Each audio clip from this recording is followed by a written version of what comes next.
Left parties देश को भाषा और क्षेत्र के नॉर्थ और साउथ में बांटकर अपनी राजनीति की रोटी सेकना चाहते हैं। ये कोई आज की बात नहीं है। ऐसे कई सारे वाक्य हैं जहां छोटी सी बात को क्षेत्रीयता का रंग देकर इन लोगों ने पॉलिटिकल माइलेज लेने की कोशिश की। मार्च 2023 में मध्य प्रदेश के अमरकंटक में केरल के 4 छात्र पानी की टंकी पर चढ़कर हुड़दंग कर रहे थे। सिक्योरिटी गार्ड्स ने इन्हें रोका तो इन छात्रों ने बदतमीजी की। उसके बाद छात्रों और गार्ड्स के बीच झड़प हुई, लेकिन मामला बाहर आया तो डीएमके से लेकर कम्युनिस्ट पार्टी तक के नेताओं ने इसे रीजनल मामला बनाने में देर नहीं लगाई। डीएमके नेता एमके स्टालिन ने ट्वीट करके इसे भेदभाव करार दिया। वहीं केरल के चीफ मिनिस्टर पिनरई विजयन ने इसे आइडेंटिटी पर हमला बताया। सीपीआईएम से राज्यसभा सदस्य जॉन ब्रिट्स ने संस्कृति मंत्री धर्मेंद्र प्रधान को खत लिखकर इसे भाषा और क्षेत्र के आधार पर हुआ हमला बताया, जबकि ऐसा कुछ नहीं था। गलती छात्रों की होने के बावजूद यूनिवर्सिटी अधिकारियों ने छात्रों का साथ दिया और गार्ड के खिलाफ केस दर्ज हुआ। ये कोई एक इंसिडेंट नहीं है। इसके पहले भी जून 2022 में तमिलनाडु के स्वास्थ्य मंत्री एमए सुब्रमण्यन ने राज्य में कोविड के लिए उत्तर भारतीय छात्रों को जिम्मेदार ठहराया।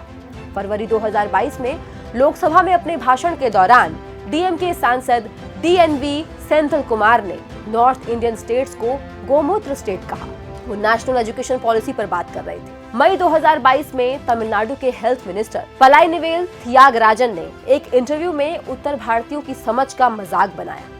उन्होंने कहा कि हिंदी बेल्ट की वजह से भाजपा बार बार जीतती है क्योंकि ज्यादातर लोग पढ़े लिखे नहीं हैं। उत्तर भारत के माइग्रेंट वर्कर्स के हिंदी में बात करने को लेकर हुए विवाद पर एक पत्रकार ने डीएमके के खिलाफ ट्वीट क्या किया।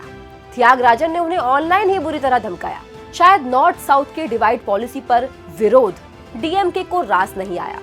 डीएमके के ऑर्गेनाइजेशन सेक्रेटरी और राज्यसभा सांसद आरएस भारती ने उत्तर भारत के लोगों को मूर्ख कहने से भी परहेज नहीं किया। उन्होंने तमिल मीडिया के लिए भी आपत्तिजनक भाषा का इस्तेमाल किया। भारती के मन में नॉर्थ साउथ की खाई इतनी गहरी है कि उन्होंने कहा कि उत्तर भारतीय तो तमिलनाडु में आकर पानी पूरी बेचते हैं।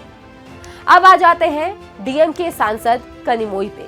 कनिमोई ने राज्यसभा में अपने भाषण में कहा कि उत्तर भारत में पॉपुलेशन कंट्रोल में नहीं है, जबकि तमिलनाडु ने इसे बहुत अच्छे से इम्प्लीमेंट किया है। इसलिए पॉपुलेशन के आधार पर डिलिमिटेशन और फंड एलोकेशन नहीं होना चाहिए। उत्तर और दक्षिण की खाई को बढ़ाने में कोई पीछे नहीं रहना चाहता। तमिलनाडु में डीएमके मंत्री ने नॉर्थ साउथ विवाद को फिर हवा दी, ये कहकर कि नॉर्थ इंडियन साउथ में आकर अमीर हो रहे हैं क्षेत्रीय पार्टियों के कारण, फिर भी वो बीजेपी को वोट देते हैं। ये धमकी थी या कंप्लेंट, पता नहीं, लेकिन क्या लोकतंत्र में किसको वोट देना है ये भी नेता तय करेंगे। 2021 में डीएमके नेता केएन नेहरू ने बिहारियों को कम दिमाग बताते हुए कहा कि लालू यादव ने रेलवे में सारे बिहारी भर लिए हैं।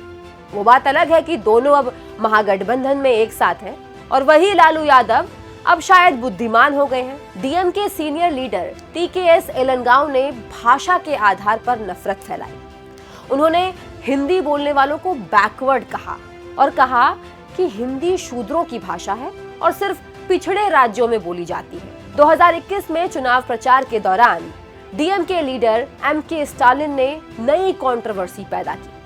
उन्होंने कहा कि बीजेपी के लोग तमिलनाडु सरकार की नौकरियों में कुछ हिंदी भाषियों को घुसाना चाहते थे ताकि उनका वोट बैंक यहां से बढ़ सके, लेकिन हम ऐसा नहीं होने देंगे।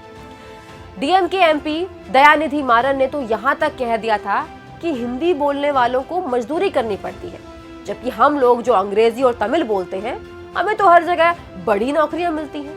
डीएमके पार्टी वर्कर्स ने मिलकर खुलेआम भाषा के आधार पर नफरत का एक कैंपेन चलाया। सी सेल्वा कुमार जो तमिलनाडु में मंत्री हैं और मुख्यमंत्री के बेटे हैं, उन्होंने एक एंटी हिंदी कैंपेन चलाया।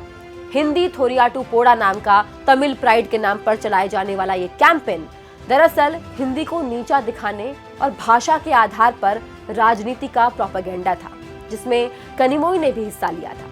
और ये टी शर्ट्स तमिलनाडु में खासी पॉपुलर हुई और वहां रह रहे नॉर्थ इंडियंस के खिलाफ नफरत का कारण बनी। यूक्रेन युद्ध में फंसे भारतीय छात्रों को वापस भारत लाने के लिए चलाया गया ऑपरेशन गंगा, जिसकी पूरी दुनिया में तारीफ हुई है। एमके स्टालिन को उसमें भी खामी नजर आ गई। उन्होंने कहा कि केंद्र सरकार केवल नॉर्थ इंडियन स्टूडेंट को ला रही है, जबकि साउथ इंडियन पर ध्यान ही नहीं दिया जा रहा है, जबकि ऐसा कुछ नहीं था। खुद वापस आए तमिलनाडु के छात्रों ने प्रधानमंत्री मोदी का शुक्रिया अदा किया है। सिर्फ राजनीति में ही नहीं, साउथ इंडिया की सरकारें वहां रह रहे नॉर्थ इंडियंस के साथ सौतेला व्यवहार करती है। बात चाहे कोविड की हो या फिर केरल में आई बाढ़ की। केरल बाढ़ पर बनी एक्सपर्ट कमेटी की रिपोर्ट में ये बात सामने आई कि उत्तर भारत से आए माइग्रेंट वर्कर जो बाढ़ में फंसे थे, उन्हें राहत पहुंचाने में भेदभाव किया गया। वहीं लॉकडाउन के दौरान माइग्रेंट वर्कर्स ने प्रोटेस्ट किया, जिसे मुख्यमंत्री ने कॉन्स्पिरेसी करार दिया। इन सब बातों से ये साफ है कि किस तरह दक्षिण भारतीय पार्टियां, खासतौर से डीएमके और सीपीआईएम, क्षेत्रवाद और भाषाई दरार को बढ़ावा दे रहे हैं। और अब सत्ता के नाम पर जब ये पार्टियां कांग्रेस, समाजवादी पार्टी, आरजेडी और जेडीयू जैसी पार्टियों के साथ आ रही हैं, तो क्या नफरत से भरी ये पार्टियां कभी साथ रहकर देश चला सकती हैं?